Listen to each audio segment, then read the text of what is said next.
Hello, everyone, and welcome to another episode of the Wise Decision Maker Show.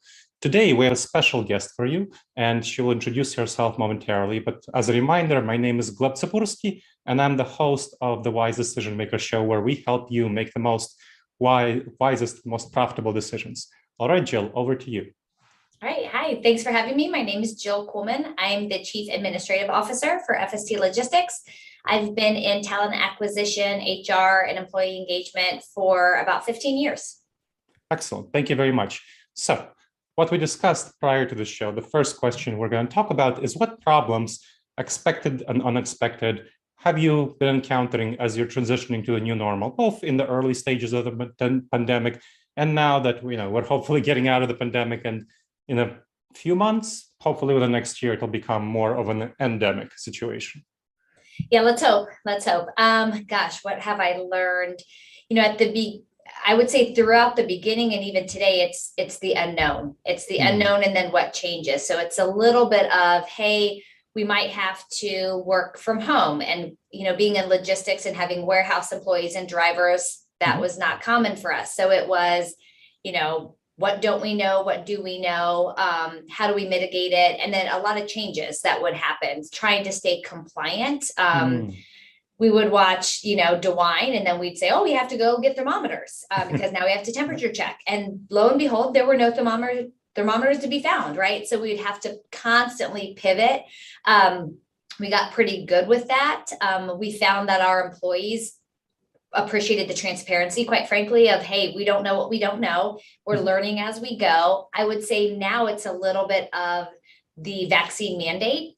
Are we going to have to require it? What's our stance on it? What if it goes through? What will we do? What if we don't? So in the backgrounds, we're always just kind of talking about it, planning for it. But we've also let our employees know that we're not going to mandate unless it's mandated to us.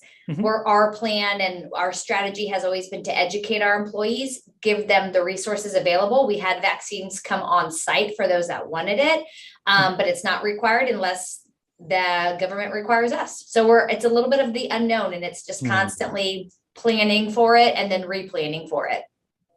Thank you. Now, from your and my conversations, your organization's employee-owned organization. Can you tell us a little bit more about that, what that means, and how this impacted the way you approach the pandemic? Yeah, actually, so we are 100% employee owned, so a full ESOP. That was the founder of the company, how he wanted to kind of transition. What that does is it makes every employee an owner, a stakeholder. And statistically, ESOPs fared better and laid off less employees, than those that were not employee owned. Reason being, culturally, employee owned companies tend to want to dig their heels in, do what's best for the company. There's a little bit more investment because we get valuated every year, issued a share price. That share price gets distributed to all of our employees. So when we talk about ownership and entrepreneurship, it's extremely real in our environment because we truly are employee owned, 100%. And I know that another dynamic that's been going on with you is you've been going into the pandemic with a little bit of an upheaval in the organization. Can you tell us a little bit more, to the extent that you're comfortable, about that and how that impacted the way that you are approaching the pandemic? Yeah, we went through quite a transition coming out of 19 into 2020. 2019 was probably our toughest year. There was a leadership change. But really what was uncovered with that leadership change was less about the leader and more about the processes, structure, lack thereof, a lot of tribal knowledge. So a lot of things just kind of unraveled. In hindsight, great thing, probably the best thing that could have ever happened to us. Looking back on it, we really did not lose a lot of employees, again, because of that employee-owned culture of, hey, we want to see this through. We have extremely resilient employee owners. But we did then go through a leadership change. Our new CEO, he came on board as a consultant, kind of looking at it, and really decided and really highlighted the inefficiencies, the lack of documentation and processes, and our technology had really fallen by the wayside. And so It's pretty remarkable. And one of our board members who does a lot of change management is shocked at how much change we were able to do and get through in about a year and a half without outside consultants or anything like that. We really went through what we called a technology transformation. It was how do we make our systems and processes work for us so that we're not just rowing faster and harder and running faster and harder. And we went from probably our most challenging year in 2019 to stabilizing in 2020, and we're having a record year in 2021. So it's pretty shocking to me how quickly we can do a full 180. It's wonderful that 2019 for most companies, not yours, was a banner year. By comparison, 2020 was a much less banner year. Right. So you are kind of a different situation. You are were on the upswing already coming into this. Now, I bet some of those technology changes actually proved quite beneficial, unexpectedly so, during the pandemic. Can you share a little bit more about that so that the people who are listening would know about the impact of technology on logistics and what's been going on specifically with you? Yeah, absolutely. I mean, we were a 100% not work from home company. That was our culture. And in a lot of ways, that still is our culture, because we have the core group of our employees. The employees that have the hardest jobs are over the road drivers and our warehouse employees. They don't get that luxury. But we certainly did have to pivot, and we had to really encourage working from home. We had to encourage people to stay home when they're sick. As employee owners, sometimes they just want to come in and say, I can grin and bear it. And that's not what we encourage. But we were able to very quickly, with our technology upgrades, take hourly employees that don't have laptops, they just have desktops. Our operator that handles the whole operator line, we were able to get them working from home in a very short amount of time, where they could travel back and forth. So they had work from home capabilities, but we're also able to come into work once we started doing more hybrid, with very little business interruption. And that was our technology solutions group, just being, reliable and adaptable, and our employees as well. So we were able to disperse relatively quickly and with very minimal disruptions, but then we were able to start doing that hybrid versus, everybody all has to come back in at once. It was never an all or nothing. We were able to kind of mitigate that a little bit. Okay, great. So those technology unexpectedly helped you in that way. So thank you for sharing that. Now, you had to have a number of mindset shifts and changes, both for the 2019 transitions and then with the pandemic. Can you describe those for us a little bit? You were talking about systems and processes, but there were also culture shifts, sounds like. So help me understand those. Yeah, we had a lot of, honestly, when we look back with COVID, probably our biggest challenges was employees, the varying reactions to COVID. We adhered to all the policies and procedures. We wrote all the policies, pushed them all out. We followed all the guidelines mandated.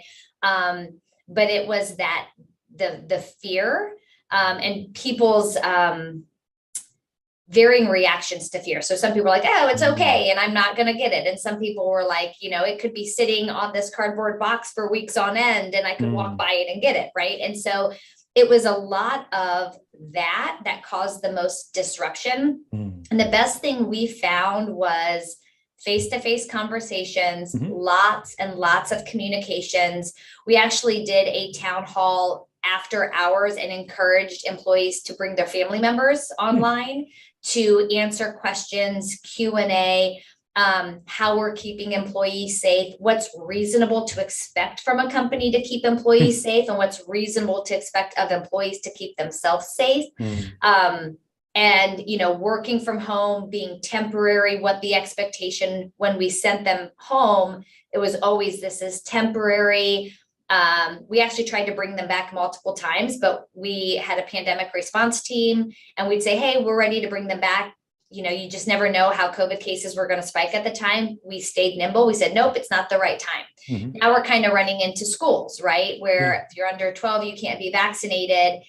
And we're running into, hey, my kid's quarantined, and yes, I'm supposed to be at work, but what do you do? So we're continuing to stay flexible. I think the biggest thing with the mind shift was being very transparent, tons of education, encouraging them, go to the CDC website, read up on it yourself, see that we're adhering to what we're supposed to adhere to, ask the questions, and also being really transparent and saying, we don't know what we don't know. We meet, we have a pandemic response team, we talk about these things, but we don't know just as much as the CDC doesn't know, and we all are learning as we go. So give us a little bit of grace. And I think just being humble and honest about what we didn't know made a lot of sense to them.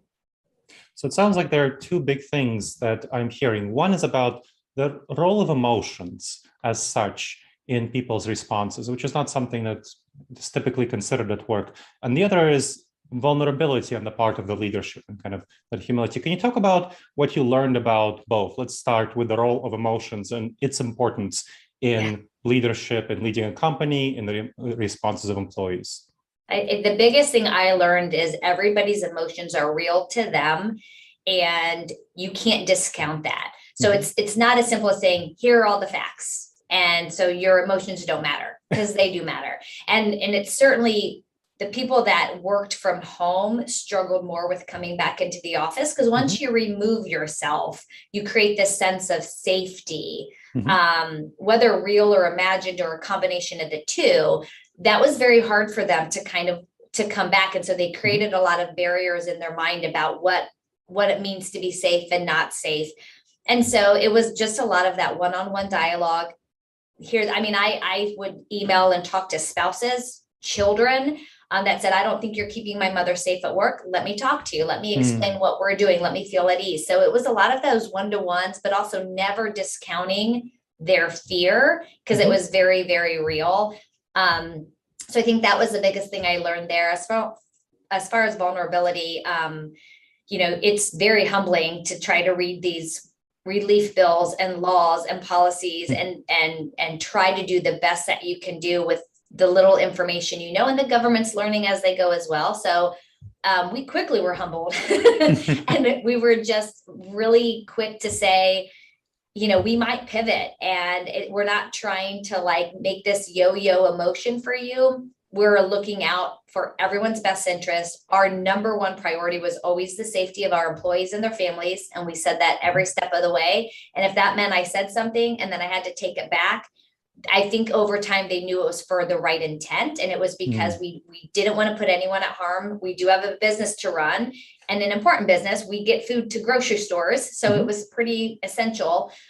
So there was an element of, hey, we're an essential business, so we have to take that as important as well, but never above the safety of our employees. And so I think that was, important to our employees, and they would see us pivot, but I think they knew that was for the right reasons. And so it sounds like you've learned with a number of things, with a number of guidelines that were changing dynamics. How are you applying these lessons to the vaccine mandate, which it looks like will be passed, and you are in the size of the employer where it would likely be mandated? So given that, let's say it is mandated, how will you respond to that, and including employee fears about being vaccinated, which is obviously an important consideration? Yeah, we feel pretty good about it. We just recently came off a town hall where we shared our philosophy on it. On the back end, we have systems where if we needed to track it from a compliance standpoint, we would have that. We feel like we've done a lot of education, and we've brought vaccines on site on 2 separate occasions. So anybody that wants to be vaccinated is at work. If we have to require it, we're just going to adhere by the law regarding any exemptions and what needs to be provided for it. But, we're in a little bit of a wait and see, but at the same time, we feel like if we had to act on it quickly, we have the systems in place to track it. And I think our employees are kind of used to, hey, we've got to pivot and go this manner. And we would have everything in place as far as people that might require an exemption, and then people that might require it. And we would just kind of go from there. Excellent. So what kind of challenges do you see remaining, major ones, as we're coming out of this pandemic, hopefully, as we talked about within the next year, for fast logistics? I labor, you can't not talk about logistics and supply chain and talk about labor. And, COVID exacerbated the potential great resignation and the labor shortage. But at the same time, we also had baby boomers we knew were retiring. We knew that was going to happen. We knew it was going to create a shortage. And I'm not sure that we all effectively planned for that. And then you have COVID hits and people are like, well, I'll just retire early. CDL drivers, there's a lot of regulations with drivers entering a clearinghouse that they didn't want to do. Drivers have been exiting the industry faster, and these kind of things exasperated it. So I think that's going to be a challenge. I think and as an organization, we talk about it all the time. How can we effectively attract, but most importantly, retain our top talent and our employees? So I think as this continues, we're just going to have more and more people that want to work from home exclusively, or, not want to get into the industries that we need, which are forklift operators and CDL drivers.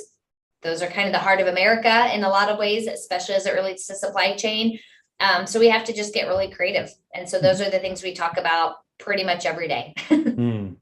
So how are you going to handle the people who do want to work from home exclusively? Have you decided that, or is that a topic of conversation? I'm curious about that. We are pretty much a work in the office. We have some positions that have a work from home. We have a policy around it. They have to apply. There's certain criteria. And it is maybe once or twice a week. We try to create a flexible work environment. We know life happens. We do have some people that don't work in our city. And so they obviously have work from home.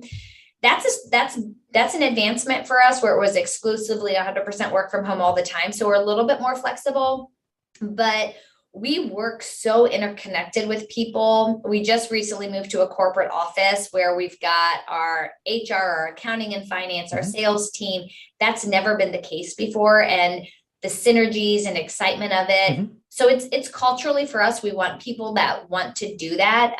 I don't think our business would be as effective for our employees and our customers if we were 100% diverse or dispersed, so to speak. So we're really kind of looking for employees that want that engagement, that face-to-face engagement.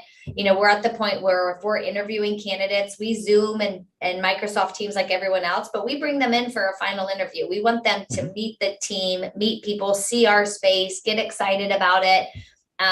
We think that's an advantage versus a disadvantage, because some of those employees entering the workforce from college, they feel left out. They're like, I'm not getting mentorship. I'm getting passed over for advancement opportunities because nobody knows me. I'm just a Zoom person, right?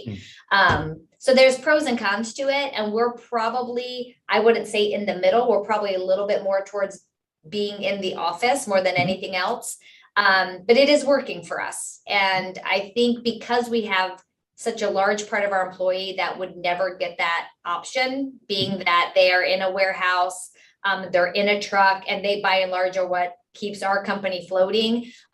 They kind of need us to be present for them. So that's kind of why we do it. That makes a lot of sense. So we're talking about your business being a logistics business, and obviously that is a huge concern. What, for right now with logistics, what are you seeing on your end, to the extent that you can see, about the supply chains? And can you make any predictions from your perspective about when things will be getting back to a less crunch situation? Yeah, I don't know. I think things will continue to get better. I think companies are learning the turn of their products and figuring that out more because they're not able to produce it in bulk as much. So I think companies are figuring that out, like how much do I have to produce to store to get out, and speeding that process up. So I think that's happening. I think consumers, are also kind of getting used to delays. I took my kids to Dairy Queen. I'm standing outside Dairy Queen and for like 20 minutes, and then they post a sign up saying, go through the drive-through. We can't serve you here because they were just so busy and they were so understaffed. And, I'm like, okay, kids, get in the car. We have to just get back in the drive-through line. That is just kind of the nature of where we are. I think it's going to improve because I think companies are going to get smarter and faster and more efficient. Do I think there's going to be more labor out there necessarily to fill all these positions? Not necessarily. I think we just have to get a little bit smarter. We absolutely have to treat our employees with the utmost respect and make them want to stay with you, because they do have options. Those that want to work, they can find jobs. So you have to treat your employees extremely well, and they need to know they're valuable. So, I think those things are going to continue to happen for a while. You hear everybody saying, get your Christmas presents right now, because it's sitting on a ship out there and it can't get to, off the ship. I think we'll get better. I don't think it's going to happen overnight, though. So when we're talking about companies being smarter and more efficient, I work with a lot of companies on their strategy. And one of the big things that they're doing to future-proof themselves against these logistics problems is honestly stocking up on inventory. So stocking up on inventory, they're kind of going the opposite route of being, efficient or in the moment, or on the moment delivery. They're stocking up their inventories is what I'm seeing. And you can tell me if you're seeing that. So I want to hear if you're seeing some of that, and also more broadly, what steps you're doing as a company to future-proof against those potential future threats and also to seize opportunities. Yeah, I mean, in our world, we're not necessarily seeing the stocking up because there's such a shortage of labor baking the goods that we store. So we're actually seeing it kind of turn faster than storage. But what we're doing, because we're a third-party logistics provider for our customer, we just have to, service is everything. And especially because their customers want their product when they want their product, that we stay really high level or high quality in our service. So when we say it's going to get on a truck and it's going to be there by that time, we will make sure it gets there. And so we're building our efficiencies in-house, making sure we've got the best talent that's skilled, that's reliable and there every day, and that we have the systems to mitigate errors and keep the processing. And we've had customers leave us for pricing and come back and saying, you know what, your pricing's fine because you get there on time. And we want that more than we want cheaper. We're not we're not the cheapest provider, but we're a premium kind of white glove service. And that's what we're staying focused on. So it sounds like staying focused on your brand, being a white glove service, and really making sure that quality is what happens, even if you're a little bit higher price provider. That is the way you are working on future-proofing against challenges with customers. What about internally within the company? What steps are you taking to guard against threats, not in the next year, but in the next 5 years, and to seize opportunities? Internally, as far as maintaining our employees? Your employees, your systems, your processes, kind of looking forward to the longer term future, not the shorter term future. Yeah, lots of things. I mean, we did a board overhaul. We've brought on just some absolutely skilled and talented board members that mentor our executive leadership team, and we're really building out 5-year, 10-year strategy, kind of building towards that. So we know where we're going. We've kind of moved away from just the treading water, but making sure we're making really smart decisions moving forward. We're doing a ton of training and development internally to make sure our leaders have leadership skills. Lots of resources for our employees. We have an FST university for any sort of self-service training they might want. We'll apply for training grants so that we can upskill all of our employees. We recently got a $48,000 grant, upskilled about 55 employees. So we have a lot of warehouse employees that are fire and safety and CPR certified and food grade certified. Doing all of those things, we're very vested in our technology solutions and integrating that with our operations. So we rolled out business analyst positions that kind of bridge that gap between our technology solutions group to make sure that technology serves our operations. So just structurally, the organizational changes we've made kind of help connect those dots a little bit between the departments. I mean, the list kind of goes on and on as far as just making sure that we're internally structured to grow and expand with the company. We're in a very niched market, and we can really poise ourselves for success and growth if we make sure we focus on what we do well and make sure that we've got repeatable processes. So that's really the main focus. Excellent. Now that's very clear. Thank you very much. Well, I think our audience will learn a lot from this interview. Is there anything else that you would wish to share as a last word to the audience? Some final thoughts? No, the only thing I would say is, I think COVID has taught us a lot. the biggest thing is being resilient and being adaptable. And when you do that and you're open and honest with your employees and your company and your customers, I think people appreciate that. And we've been really successful doing that. So thank you very much, Jill. Appreciate that. And thank you everyone for listening. All right, please make sure to subscribe to this podcast on wherever you're listening to it, whether it's you're watching it on YouTube or you're checking it out on Apple Podcasts or anywhere, and leave your comments, share your thoughts. Email me at gleb@disasteravoidanceexperts.com with any comments. And I hope to see you next time, my friends. In the meantime, the wisest and most profitable decisions to you.